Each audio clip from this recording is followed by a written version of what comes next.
Audio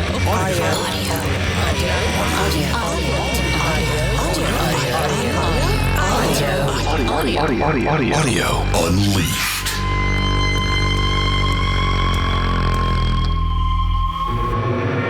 So what's our quirky intro thing? Do we need a quirky intro every week? I think so. Okay. It's so boring just to say this is the Audio Unleashed podcast. And what do you got in I'm mind, Brent, man? and you're Dennis. That's true. I think most people know that. Hey. Yeah. Hey. Oh no, that's our new thing. Hey, we're now the Fonz podcast. Yeah. Meet me in my having office. having your own characteristic way of saying hey or yeah is a good thing for any kind of a performer. You know, like Julian Cope would say, yeah. And, Thomas Gabriel Warrior of Celtic Cross would go, yeah, or whatever. Let's go with that one. So I need to come up with my own. We both need to come up with our own characteristic, hey and yeah thing. Okay, well, we'll figure that out next time. More of our branding, more of our ongoing branding efforts here. The Audio Unleashed podcast. Yeah. We might have to hire consultants. I don't know. Hey, we put out the call. Nobody answered. Anyway, let's get into it, man. Let's just jump right into it. So we got some interesting stuff to talk about this week. We're going to start out with a video from Passion for Sound, which is a YouTube channel. Our good friend and one of our very first patrons, Jeff, sent me this video. So the YouTube channel Passion for Sound did this thing where they did a blind listening panel. And the headline that they put on the resulting video was blind listening disaster, capital letters, exclamation mark. Yeah. And what we learned from it. We're going to dig into that. We're going to talk about what they learned. We're going to talk about whether we think they learned the right lessons or not. I think we're going to have lots to talk about. So what are we going to do after that? We will. After that, we are going to go into a discussion about a video from Danny Ritchie, who is I guess he's like a speaker designer and consultant and repair place and rebuilder guy in Dallas. Is that right? Tweaker too. Yeah. Yeah. I mean, a lot of times people will send their speakers to him. He'll measure them, analyze them, go, here's what's wrong with it, and sort of build a kit for them to fix the problems with the speakers. So, yeah. So, and he's in terms of, speaker teardown and explaining how speakers work, his channel is the best there is. And he finds many things he doesn't like, but he's right. By and large, he's right. Usually the things he finds are like, big brands of speakers that have really poorly executed crossovers. He's right when it comes to speakers. I don't necessarily agree with him when he says you need a $9,000 power cable and you should only run your system off DC power. I think maybe he gets a little over his skis on that. But when it comes to talking about speakers, he's dead on. There are a few people in his league. So anyway, I was just poking around on YouTube and I found he had a video titled "Eggleston Works." Really? ? Yeah. And somebody sent him some Eggleston Works speakers, which is a brand that's been kicking around for a long time. Interestingly enough, they started out making speakers that were built into furniture, like end tables. Oh, but they quickly dropped that. That's when I first heard of them back about 1991 or something. But then they started making high-end speakers. And somebody sent him some speakers that have really terrible measurements. Now, these are speakers that are, 25 years old or something? 1998, yeah. But they're still high-end speakers. They are not cheap speakers. And Eggleston Works still makes a version of that speaker or something similar to that speaker. Yeah. And he shows and talks about how the very, very poor choices in the crossover made that speaker perform far, far, far worse than it should have. And I want to get into talking about that because one of my pet peeves in my audio career has been this idea that speaker crossover should be minimalist because less is more. And that's just probably the most ignorant thing you could say in audio. It's like anybody who says that doesn't understand speakers. Yeah. And so I want to kind of dig into that a little bit and build on some of the stuff that Danny said and, exercise some of my pet ideas, which are right. Yeah. You know what's interesting is that video plays right into our next topic, which you sent me a link to these Monoprice speakers, the Monolith Encore T5 Tower speakers, which I think the interesting thing is there is a juxtaposition here between perhaps a bygone era of speaker design and a more modern era of speaker design, although not all modern speakers are designed this way. But I think the Monoprice in a lot of ways shows how far we've come since the 90s in terms of speaker design. Yeah. But the interesting thing is like these things retail for $330 and they're down to $90 for whatever reason.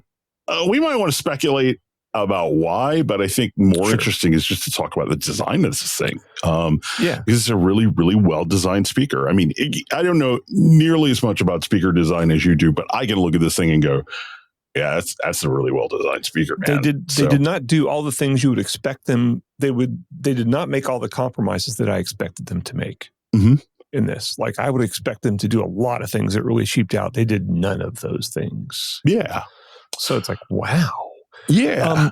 So what about, we've got a fourth segment for patrons. What are we going to talk about for them? Yeah. So for our audio Unleashed After Hours. We will be talking for our Patreon subscribers. We will be talking about the Sony Interactive Entertainment acquisition of Audeze, which is a very well-known high-end headphone designer, and what that might mean for Sony and what it might mean for Audeze. And we will lend our considerable business expertise and insight into that discussion. And I'm sure it will be fascinating. Do you think they're a well-known brand? I mean, they're well-known in our circles, but do you think normies have ever heard of Audeze? No. Okay. No. Oh, well, but they're big in gaming. I mean, they've had some very successful gaming headphones. So it could, I think that obviously they're, and I'm sure those have sold way better than the audiophile ones. So they probably have a bigger name in gaming than they do in audiophile stuff, but they made their name in the audiophile stuff. So. Yeah. It's a pretty good point. Okay. Anyway, we'll get to that. We'll get to that eventually. Yeah. So let's start talking about this Passion for Sound video, man. Okay. Blind listening disaster and what we learned from it. So like I said, Jeff sent us this and it was Jeff Morrison. And it was almost like famous writer. Yeah, absolutely. Yeah. Oh, he turned the first draft today of his Travel for Dummies. He's writing a For Dummies book, man. Budget Travel for Dummies. Yeah, I already pre-ordered it. I did too. Yeah. So when he sent me this link, it was almost like little kids who like throw a bag of poop on a porch and ring the doorbell and run. It was just like I got that vibe from him. Oh, so anyway, Passion for Sound, quite popular YouTube channel. They've got 30,000 subscribers, which I don't know. That's a lot more than we got. Yeah, but that's like a tenth of a Gutenberg.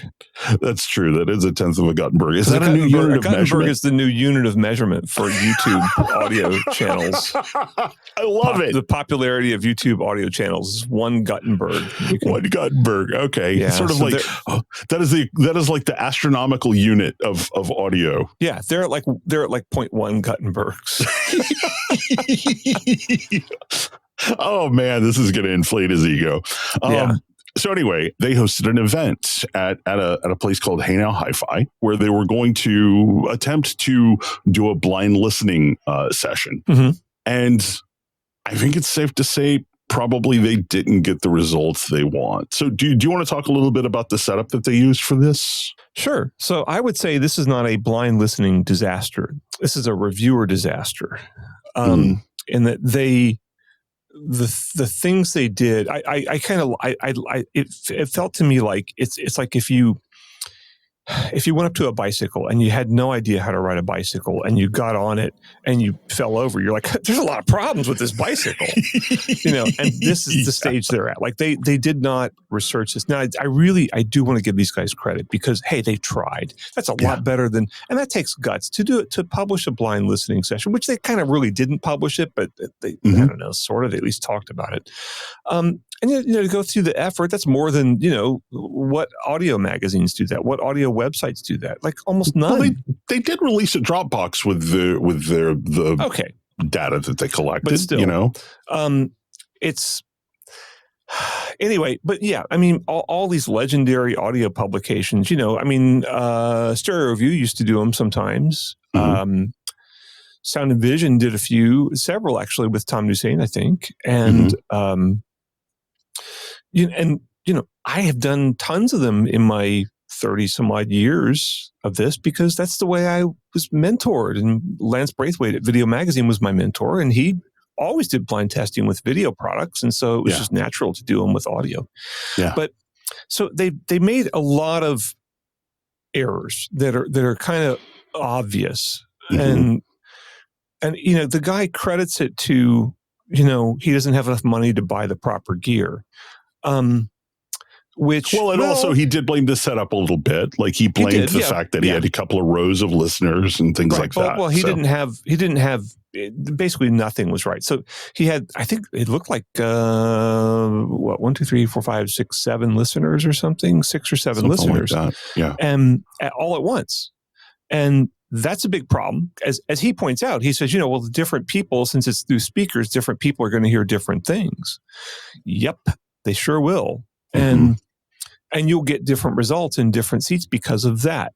And then on top of it, those people will influence each other, in terms of their emotional reaction to the sound. If they don't like a speaker, it's very easy for someone to, or if they don't like a whatever, or if they hear a difference, or if they don't hear a difference, they're going to make sounds, movements, who knows what, that can influence the other people. And there's just no good reason to do it. I'll take that back slightly. I've had to do this a couple times, like when I was really crunched for time and there were like 3 people coming in and they were like all driving together or something. I've done it a few times. I don't like to do it, but I'd say 90 some odd % of my blind testing has been just one person in the room in the sweet spot, getting, more or less the best possible sound and having a consistent presentation. Whereas this was bound to deliver terrible results. And then on top of that, they did not have a switcher. They just, they had everyone leave the room. And he acknowledges this too, that everyone leave the room, they made the changes, and the people came back in. So your acoustic memory is pretty short. Yeah, and can I jump in here real quick? Please do. Because this is something that is a big bugbear for me.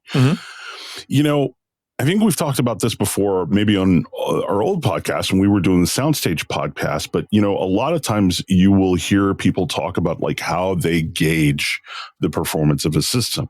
And they're like, oh, my benchmark is a live performance, live acoustical performance, unamplified in a real space. Yeah. And when I'm sitting down to listen to absolute sound, the so-called absolute sound. And when I'm sitting down to listen to new speakers, a new DAC, a new, Tinker Toys that I'm using for cable risers or whatever, I am listening for, does that sound exactly like that performance I heard at, whatever club, whatever. And it's just, that is the most ridiculous thing because if they went to the bathroom while they were listening to that performance, by the time they flushed, they will have forgotten what that room sounded like. Right. Yeah.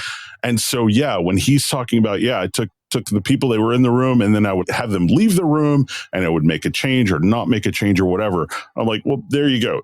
Your blind test just became completely and utterly unscientific. Yeah. So now they blame it on, and he acknowledges that, to be fair. He acknowledges that.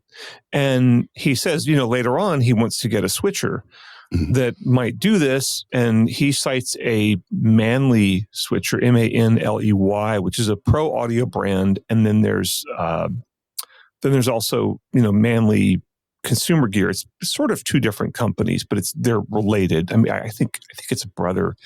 I think Luke Manley does the consumer side, and his sister or ex-wife or something does the pro side. Anyway, they have a good reputation in pro, and they make a little switcher that's about $16.99, although it's RCA only, and it's got a pickle switch which is just a one button switch, so you can go through your 4 inputs or whatever by chunk.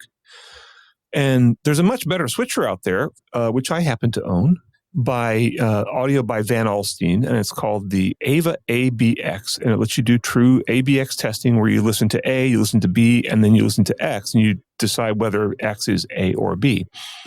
And I want to say these things cost about $13.99, and you can compare 3 speakers on them, you can compare 2 line level things, you can compare line level sources, you can compare a preamp, you can compare amps, you can compare speakers, you can compare, if you get the right adapters, you can do headphones, I assume.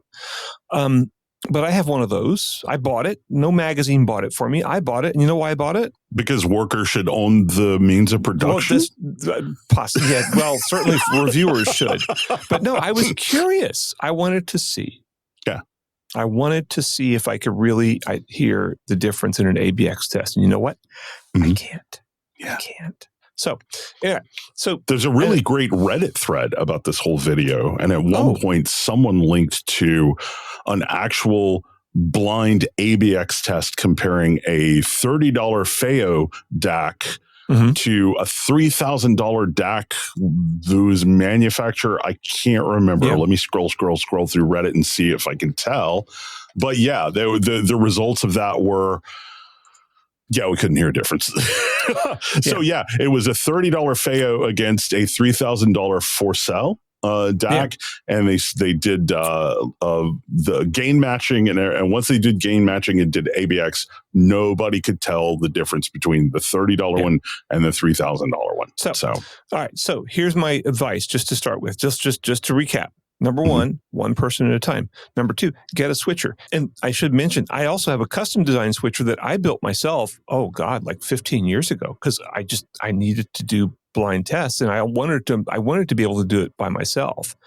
And so I built a 4-input switcher, and it has, individual volume controls for each input. And then it has a switch where you can select, 0, 1, 2, or 3, because I'm a digital kind of guy. And you can select those 3, and we've used this for countless tests for sound and vision, wire cutter, whatever, and it works great. And it was not hard to build, and I'm happy to help. There's nothing in the signal chain except for one very high quality op amp, and per channel. Actually, it's a stereo op amp per input, and there's a relay. And if you don't like relays, you better get rid of your whatever high-end audio brand you have, because most of the big high-end audio brands use relays in their switching, because it's better than a rotary switch. Yeah. And it allows you to control it through a microprocessor. So, it's really, really clean. Oh, and by the way, I use 2 9-volt batteries in a bipolar arrangement for my power supply, which is actually better than what Manley does with their thing. And it's battery, so it's really clean. So, I've measured it. It's like better than 100 dB signal to noise ratio. And just because, what is it? It's a couple. It's whatever the highest end op amps I could find. Yeah, and a couple of 9-volt batteries and 2 resistors per channel, and that's it. So let's put that in perspective. That's better than the signal to noise ratio of like a CD player, right? Yeah. So. This is not hard to do. And, I had all this knowledge when I was a teenager, reading the Forrest Sims books from Radio Shack, which, if you're reviewing audio gear, maybe you should have a rough idea of how some of this stuff works and maybe be able to construct some simple circuits yourself. Just saying. Yeah. I wanted to talk about one of the most revealing things about this whole video, and I want to get your takeaway about what stood out to you the most. Okay, sure. For me, what stood out the most was at one point, while he had the people in the room, he ducked back behind the rack real quick and pretended to make a change, and he didn't change anything. And then 90% of the respondents, I think, were like, oh, not only is there a change, but we will describe that change to you, right? And I mean, to me, that says it all. Well, he saw that as invalidating the whole test. Right. Yes. Wrong. Whereas to me, it invalidates a lot of really stupid high-end audio stuff. I mean, of course, it invalidates half of high-end audio. Yeah. So 90%, they were like, yeah, absolutely, there is a change, and nothing had changed. And they went on to describe the differences that they were hearing. Yeah. I mean, if you're gonna take this video and reduce it down to 10 seconds, that's the 10 seconds that I would pull the clip. So What about you? What stood out the most for you?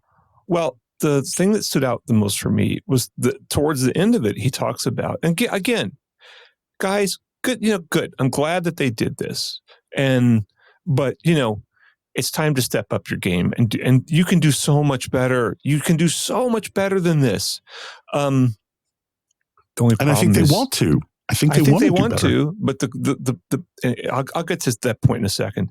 So the thing that stuck with me is they kind of, since the blind listening test basically found, random results. But when they switched over to sighted listening tests and people were free to converse about it,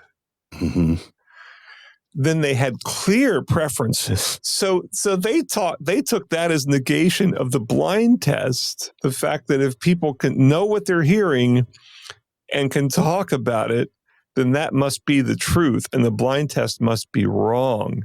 Yeah. So I have one of my many Butterworth audio sayings.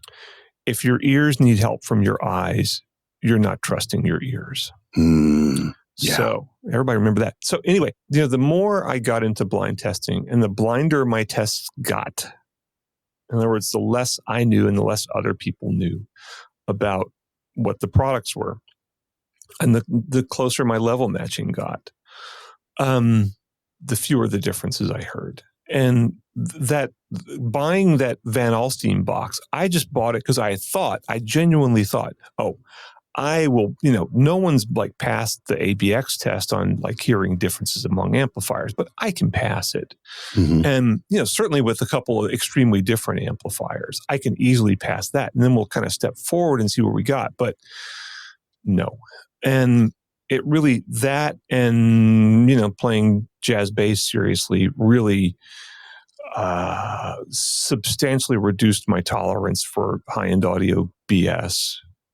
And it also just showed how much BS there is in high-end audio. And I mean, there are great high-end audio companies that really make a great contribution and make a fine product.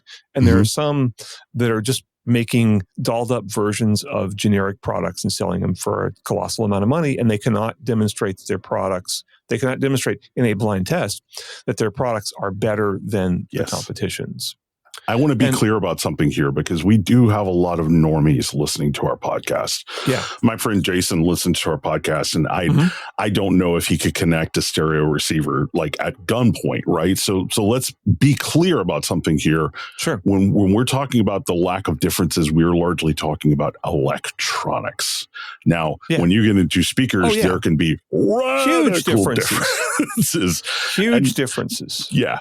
So I wanted to underline that. Yeah, we are talking about digital to analog converters. We're talking about preamplifiers. We're talking about, things like that. So the big question is, when these guys, assuming that they seem to be, on the path to getting their act together, and when they do get their act together, is that going to change them as reviewers? Is it going to make them go, so much of this stuff I've been told over the years is clearly bull?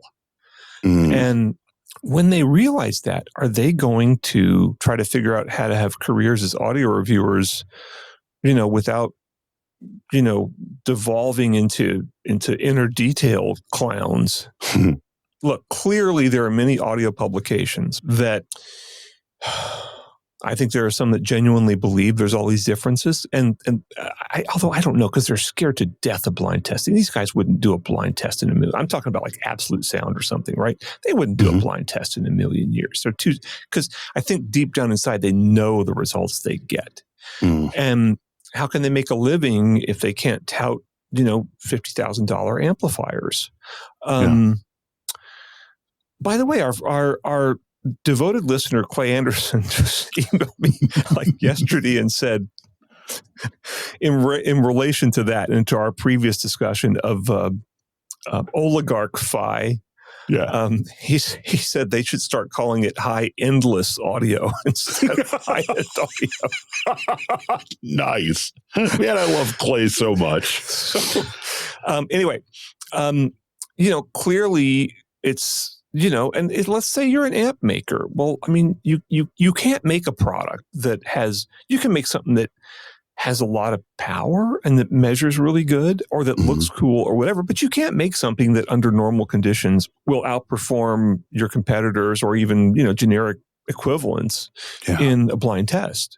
So what do you do? And I had the ear of an amp manufacturer the other day who was calling to talk to me about perhaps some upcoming reviews. And we just got on this long philosophical discussion about what appeals to people and why. And I just begged him, please put VU meters in the front of your amps, it seems like such a silly thing, but that legitimately enhances my enjoyment of a product, right? It doesn't affect performance at all, but it enhances my enjoyment. And sometimes, man, stuff like that really matters. Sure. I mean, and it works for Dan D'Agostino. He puts meters on most of his amps. Really cool meters too. Yeah. And it works for Dayton Audio. They're on the $230 Dayton Audio integrated amp.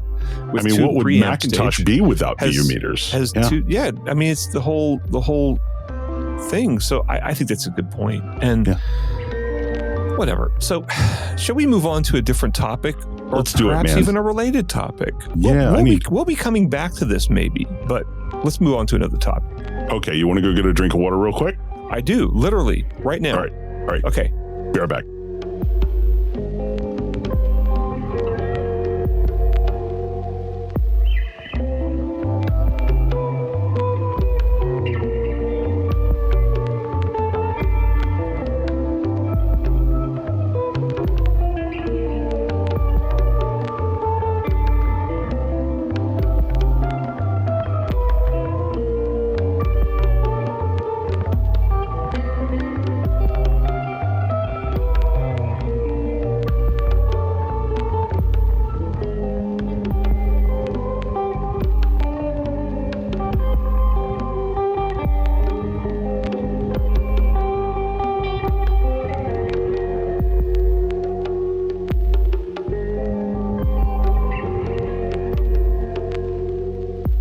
We have returned. This is the Audio Unleashed podcast. And for our second, hey, you know what? What? I didn't introduce you. You're Dennis Berger. That's true. I forgot to introduce you too, but go ahead. You are a famed audio writer for the last about 25 years or something. And you currently write for Wirecutter. You currently write for Soundstage. You have written for innumerable other publications such as Home Entertainment, Residential Systems. Did I forget something major? Home Theater Review was a big stint of my life. That was a big deal. Yeah. And you're also an expert on home automation as it happens. Yeah. And you are Brent Butterworth, my mentor, my friend. You're the person who dragged me into this industry. You're currently writing for Wirecutter. And are you still doing Audio Express? Here and there. Okay. And you formerly ran Soundstage Solo. You've worked for Sound and Vision, Home Theater Review, Audiophile Review, Home Theater Magazine, going way back. What, Video Magazine? Spin? Video Magazine. Spin. How far back do we want to go here? Needless to say, Law Enforcement Technology Magazine. You've mentioned that one before. Needless to say, I don't think your bona fides are in question. But anyway, what do you want to tell me about this segment, man? Now that we've established you're the expert. So I saw a video about audio on the internet. Wow. Yeah, this new thing that people are doing. Dudes getting on there and talking about audio. Yeah. It's always dudes. There's a real market opportunity there for someone. Yeah. Not a dude. Yeah. So This is by it's what GR Research is the name of the company and the channel, right? Mm-hmm. Yeah. And the guy's name is Danny Ritchie, and he is a really, really, really competent speaker engineer. He does a lot of like tweaking and fixing of speakers for people and designing speakers and all kind of stuff. So he does a lot of teardowns of speakers. People will send him speakers and go, "Why did these suck so bad?" And he will try to fix them because a lot of speakers have pretty poorly executed crossovers. Mm-hmm. And usually what Danny will do is he'll be like, yeah, these drivers are okay, but the crossover is really ill-advised, and he'll put like a crossover in there that works, right? Mm-hmm. And it's the same thing. My friend Vance Dickinson, who wrote the Loudspeaker Design Cookbook, that's what people hire him to do too, is, that he'll get somebody will design a speaker and they'll be like, okay, here's the box and here's the woofers and here's the tweeter in there. And now you figure out how to get them all to work together. And he will do the crossover and get the best sound that's possible out of that particular device at whatever given whatever cost they allow him, because the fewer parts in the crossover, the cheaper it is to build, and yet, as we'll discuss, the less well it works. So often. So anyway, Danny takes apart some Eggleston Works speakers, and I can't remember the model number of these. Fontaine. The Fontaine. Okay, and they're what, 20 years old or something? Yeah. And well, there are newer versions, like they have the Fontaine Signature now, but I think these are the 1998 versions, which sold for something like $8,000 a pair 25 years ago. Yeah. And so they have, and so the first thing he does is he measures them, and they have, truly disastrous measurements, like a giant dive right in the mid range. I think it was at 2 or 3K or something like that. Like you couldn't call that a smiley face. I mean, no, I literally said a dive. bad word when I saw the frequency response. That's how bad it is. And some readers pointed out that the woofer and tweeter are not in the correct phase relative to each other, right? Which is very likely. And but it's two woofers, and I think were they 5.5-inch woofers, and like a 1-inch tweeter. Like I think 5.5. And so the two, but as soon as he started talking about, so he pulls it apart and he figures out what the crossover is, right? Which is, by the way, not hard to do if you've read the Loudspeaker Design Cookbook by Vance Dickinson. Mm-hmm. Or even a couple of articles I've written about it. By the way, the weird thing, the tweeters aren't 1-inch; they're 1.1 inch, which is really odd. But yeah, they're Dyne Audio Esotar tweeters, which is good tweeter, $2,000 per pair tweeter. So yeah. And so, but what he finds is that the crossover is a very poorly executed crossover that's executed. And now let's remember that, speaker design was pretty loosey-goosey until the mid to late 90s. And so I can kind of forgive, but I can sort of kind of ish forgive. Well, or maybe not. So there's a first order crossover on the tweeter, and that means the tweeter rolls off at 6 dB per octave, right? So if it's crossed over at 2.5 kilohertz, that means an octave down at 1.25 kilohertz, right? Well, it'll be -3, which is the crossover point, plus another 6. It's 9 dB down, and then so there's problems with that, because the tweeter then has to really handle. As Jim Teal, who was very famous for designing speakers with first order crossovers, told me, he said the tweeter needs to, both drivers, but especially the tweeter, needs to handle sounds that are 2 octaves below the crossover point. Mm-hmm. Okay. So making a tweeter that'll go down to, 600 hertz is pretty hard. It's got to be a pretty beefy tweeter. And if you don't do that, you're going to get distortion. Yeah. Now, second of all, this is a double whammy. So those two woofers there's no crossover on them at all, apparently. Yeah. So they're just running full range. So what's going to happen is there's two things that are going to happen. The woofers themselves are going to interfere with each other, and they're going to beam.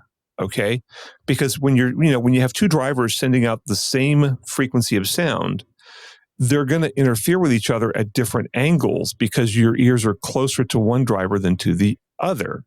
And so you'll get interference, and you'll get reinforcement at some frequencies and cancellation at other frequencies, which is called cone filtering. Mm-hmm. And so you're going to have cone filtering between the two woofers, which is basically going to give you kind of a beam of sound straight forward, but pretty bad sound when you move your head up just a few inches probably.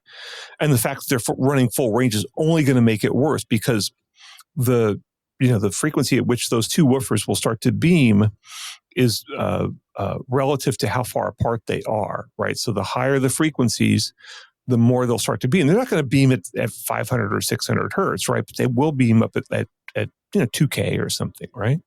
And these are running all the way up to 20K apparently.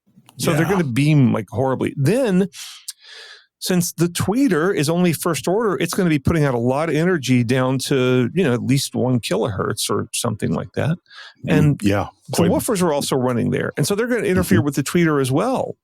Yeah. And you're going to get really bad sound. And this is where I get frustrated because there's this idea in high-end audio that you should have, a lot of people embrace this idea of minimalist crossovers under this grossly mistaken idea promoted by many manufacturers and publications that less is more, right? Mm-hmm. Simpler is better. No, this is a completely false statement. And yes, is it better if you can run through 1 preamp stage versus 10? Is it better? Well, yeah, probably, because you don't need to run through 10 preamp stages, right? Probably. Right. You probably don't. I don't know why you would, but if you've got all kinds of different processing stages, maybe, like in a PA, maybe you do. Yeah. But still. So, I mean, on some level, that's true, but in terms of like a hi-fi system, it's just absolutely not true. And people strip components out of these things. And by the way, saving themselves money. Yeah. And they start to make them dysfunctional. And then they say, oh, well, it's minimalist, therefore better.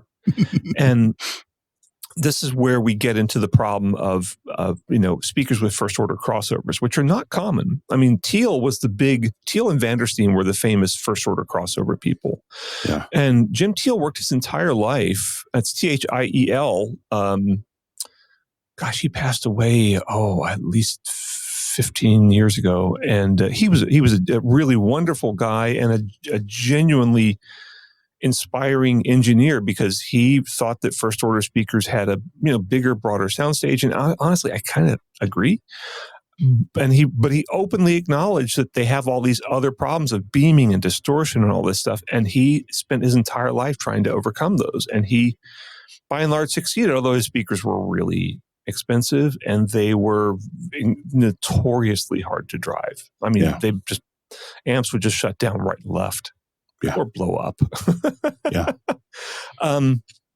So anyway, this is something that's commonly done. And I really think that in this day and age, in any day and age, if people are telling you they have minimalist crossovers, walk away. Okay. And I wanted to point out that the speakers that they used in that blind test we were talking about in the last segment, the Kudos Titan 606, which they raved about, I was looking at those. I'm like, I haven't heard of those. And I guess they're marketed in England and not here, maybe. Not marketed in a major way here, at least here in the US. But, and they're talking about minimalist crossovers. I'm just going like, oh God. And, these guys who did the blind test were like, oh, these speakers were fabulous. These were perfect for a blind test, but they don't say anything about how they came to that judgment. And of course, I know they just listened to them and were like, oh yeah, these are great, without doing any technical evaluation or anything. But they have minimalist crossovers. And I looked at their pictures and it looks like they have, it's, so their crossover, they actually show the crossover. And from what I can tell, it had 2 capacitors and 1 choke, which leads me to believe it is probably first order filter on the, I screwed up. Sorry, I was wrong. It's probably a first order filter on the tweeter and a second order filter on the woofer. So that means the tweeter and the woofer are going to have a lot of overlap between them, and they're going to beam vertically. So when you move your head up and down, the sound is going to change. And number 2, the tweeter is likely to undergo distortion at some point, because it's getting a lot of, unless that's really, it is a 1.1 inch tweeter, which would probably handle bass a little bit better than a standard 1 inch tweeter, but still it's going to be challenged to say the least. And there are people, like I said, like Jim Teal, who can take on these challenges and are diligent about engineering their way around them and really tuning their speakers to the nth degree and making this stuff work. And John DeVore of DeVore Fidelity is another guy like that who really makes driver combinations that I would be like, I'm not sure. But then you measure and it's like, oh, it's fine. It works. Yeah. But, then you found on Audio Science Reviews, somebody had actually measured these speakers and they have a pretty giant treble rise of about 4 dB above 3 kilohertz. And it's like, okay, so these things sounded really bright. Yeah. And, I just really, anytime somebody says minimalist crossovers in a speaker, just don't. I think a lot of people forget the second half of the principle of simplicity, which is often misattributed to Einstein. But, the saying everything should be made as simple as possible. And people stop there and they forget the second half of that, but not simpler, right? So keep that in mind, people. Simplicity in and of itself is not necessarily a good thing if it is to the detriment of what you're doing. Yeah, and then you get into all these amps, these single-ended triode amps that introduce they're simpler, therefore better, but all those amps have their own problems. Yeah. And hey, man, they're really good space heaters, though. they're also excellent. They can be great as guitar amps. The Fender Champ was a single-ended triode amp. Ooh, maybe it was a pentode though. I don't know, or tetrode. I think it was single-ended triode. I can't remember. No, it's probably a pentode. I don't know. Anyway, but it's still single-ended, and but it was 5 watts or 6 watts or something like that. And it was made to be as cheap as Leo Fender could make it and still make it work. Because, he had a lot of students who were beginning guitarists. And I almost bought a Champ back in 1976 or 77 when I bought my first guitar. But there was a Univox model, which is based on a Marshall circuitry that I think was probably also single-ended, but I stupidly sold it to a friend of mine. God, that was an awesome amp, and I sold it. I sell everything awesome. I have a bad habit of doing that too. God, I love that amp, and I bought a big Fender Twin that I never liked as much. Oh, well. Anyway. Do you have anything more to say about Danny's video? Except that people should go watch it? Yeah, they should watch it, and we'll link it in the show notes. Yeah, it's funny to watch his videos too, because he has an endless well of disappointment from which he can draw. Yeah. Anyway, let's take a break. Let's go get some water, and we will be back to talk about some surprisingly good speakers. All right. Back soon. Bye.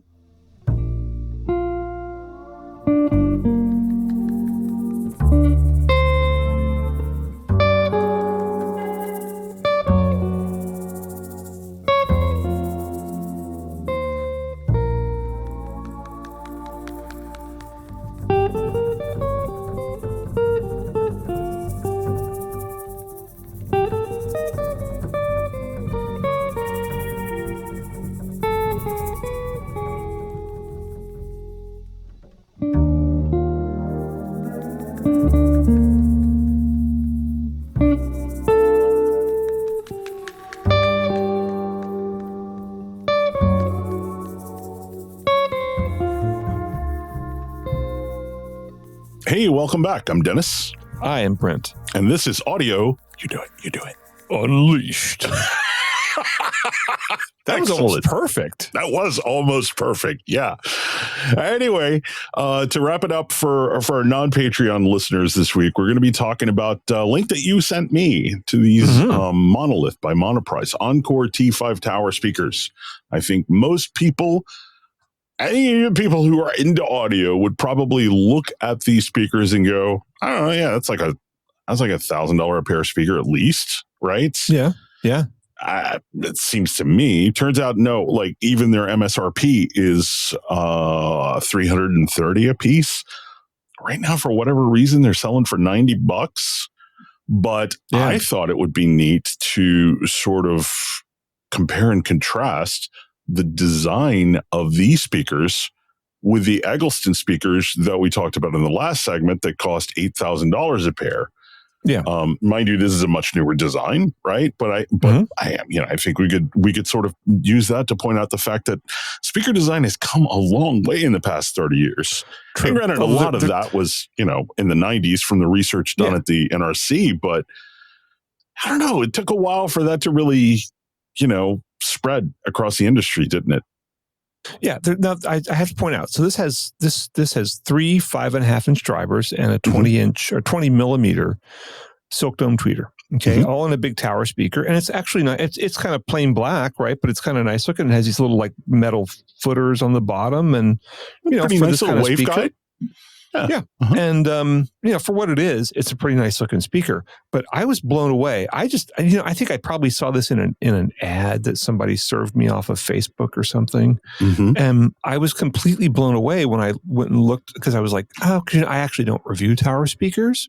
Not that I wouldn't want to, not that I haven't, but it's just my current gig. We don't do tower speakers because less mass appeal. So fine. So I went and looked at it, and the more I looked, the more I liked, because it's a real speaker. You would expect. Okay, Monoprice is known for really cheap stuff, right? Some good stuff, but a lot of really cheap stuff. And I kind of thought, okay, well, this is going to be compromised in a lot of ways. And every time I went and looked for the typical compromises that I would expect, I did not find them. And first of all, you see like they have speaker measurements here, and they're like viable speaker measurements.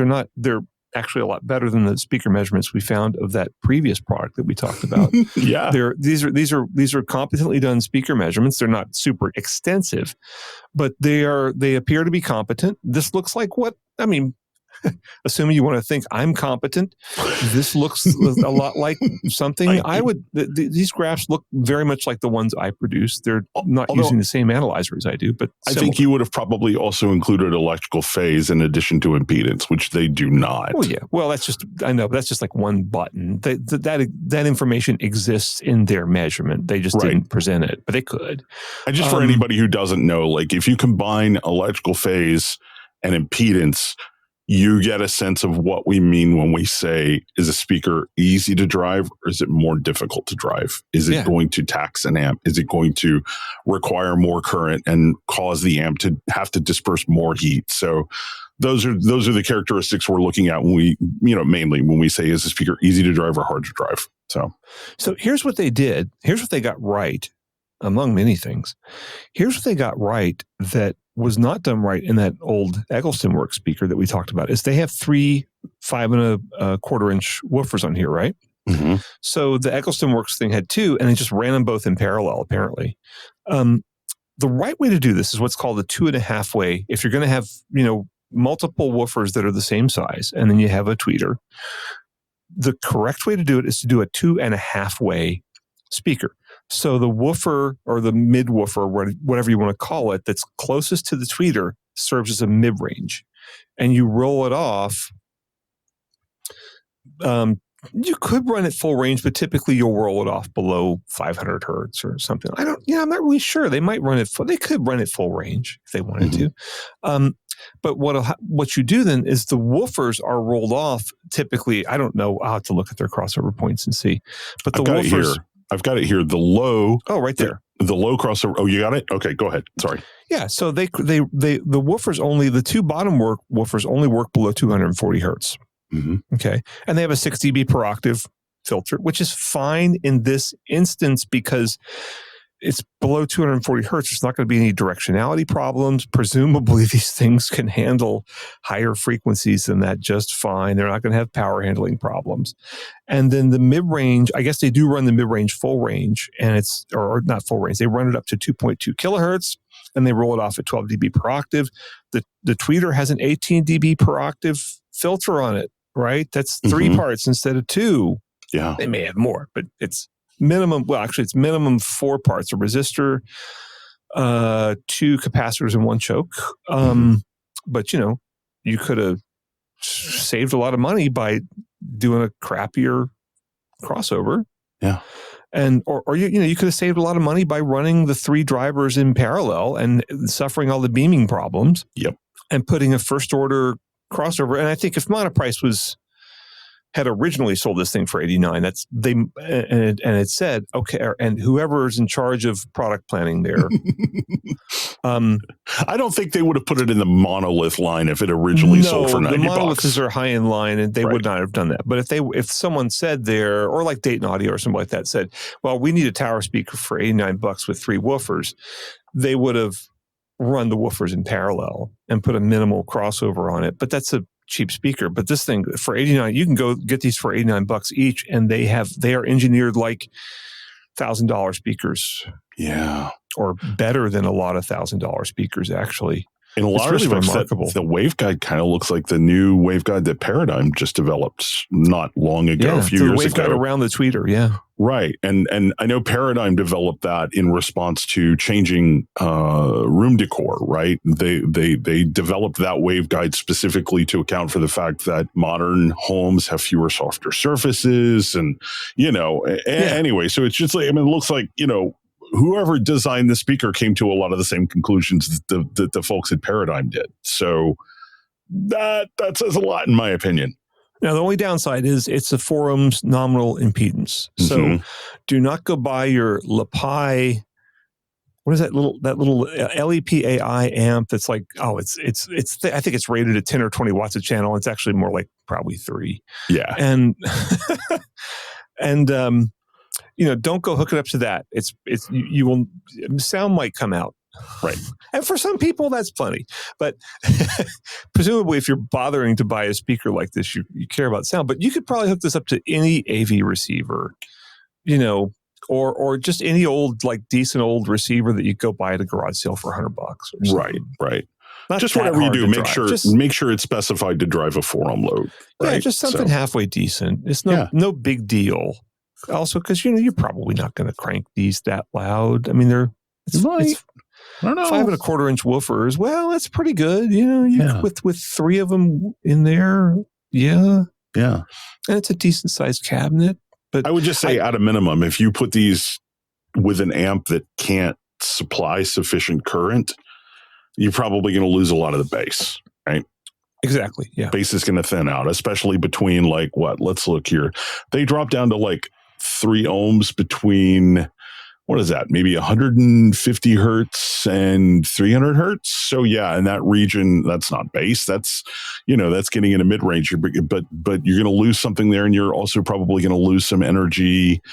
I don't know, below, what is that? Maybe 70 hertz, something like that. Yeah. So yeah, they're going to thin in the bottom but ends. Still probably almost anything you could hook this up to.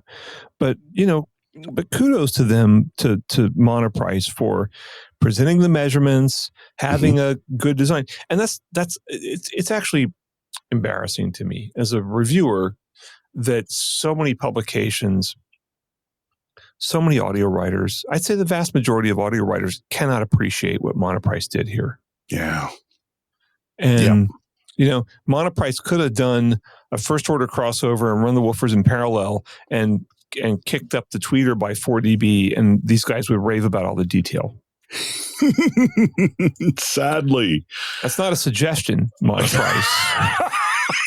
You're giving them ideas, man. But they know. They know that. They know they could have done that. Let's speculate a little here because man, it's just like if you look at the next speaker up in the line, they're on sale, but they're down from like 400 to 260, right? It's not as drastic a sale as we're seeing here. Why do you think these speakers are selling for $90 right now? Okay, there's lots of as you know, there's lots of reasons. They could be closing them out and getting rid of it to make the way for a new model, which could well already be on the boat, or it could be that I mean the boat from China. It could be that this particular form factor just isn't selling well for their customers. Their customers don't want a mid-sized tower speaker like this, or this is actually a relatively small tower speaker. And maybe the market for small tower speakers just isn't there. I don't know. Like the smaller tower, the T4, is selling for $130, right? It's really weird. It's down from $199 to $130. So yeah, the smaller speaker is selling for more money. Yeah, if I had to guess, and this is purely just a guess, I would say probably there's going to be something replacing this in their line, right? And they need to clear them out. They need to get rid of them. I'm struggling to think of, because you kind of look, if you're going to do a range of towers, you kind of need something like this in the line, I guess. I mean, I think this is probably the area that a lot of people are shooting for, speculating. But so, yeah, I think they're going to have something like this in their line. I'm guessing there's just something new and they got to move these out before that comes in. So, yeah, probably. But these have got to be good. I have not heard them. But, you look at this and go, this is a competent speaker. There's just no way this thing sucks. Yeah. Yeah. But it just disappoints me that, so much of this is just not appreciated by the people whose job it is to appreciate it. Right. Yeah, absolutely. So see, I can be disappointed just like Danny Ritchie every episode. Yeah, but although you come from the same region of the world, you don't quite have that drawl that he has, which just makes the disappointment sound all the worse. It does. It does. Well, I moved around a lot when I was a kid, so I did not pick up I lapsed back into it when I go there, but at some point I just know he's going to bless somebody's heart. It's just yeah. Anyway, man, you want to wrap things up for our mass market audience and move on to the fourth segment for patrons? Yeah, we have a Patreon segment coming up on Sony's purchase of Odyssey. And what Sony Interactive's purchase of Odyssey. Yes. Yeah. And what we think that means.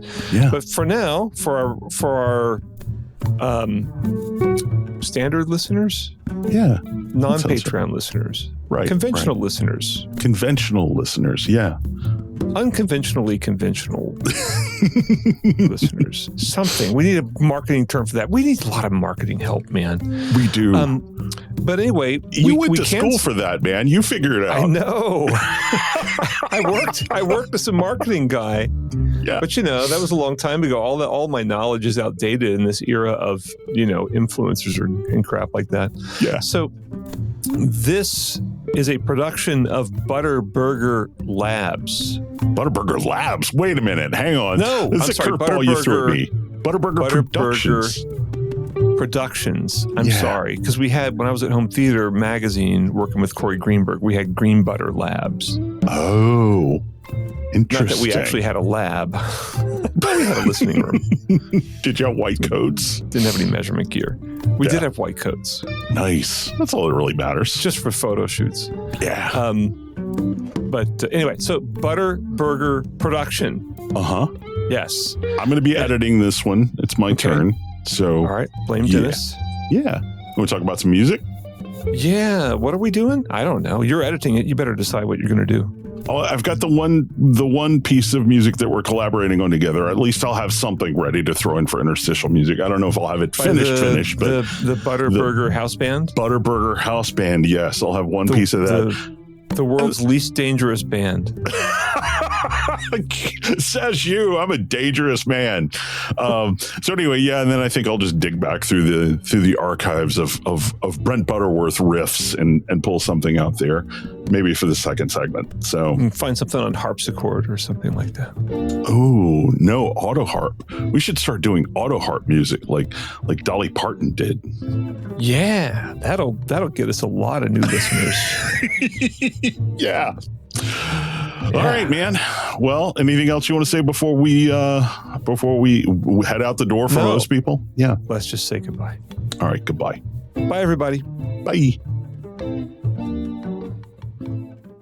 Hey, thanks for sticking around to the end. If you liked what you heard and wish there'd been a little bit more of it, we got some good news for you. Indeed, we do. If you check out patreon.com/LoFi, Audio Unleashed, all one word, you can get new episodes a little earlier than everybody else. And sometimes it's like a day or two early. Sometimes it's nearly a week. We never really know until we start editing. But the big plus is that you get extended cuts of every episode. And usually that's going to mean a whole extra segment that's about maybe a geekier topic or something that's a little more personal to us or something that's just going to really appeal to the hardcore Audio Unleashed listener.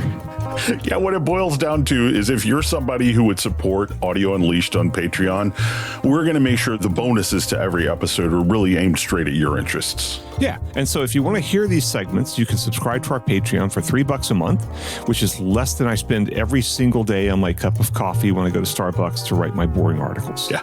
One more time with that URL, that's patreon.com/Audio Unleashed. Or Audio Unleashed. Yeah. Thanks. Thanks, everybody.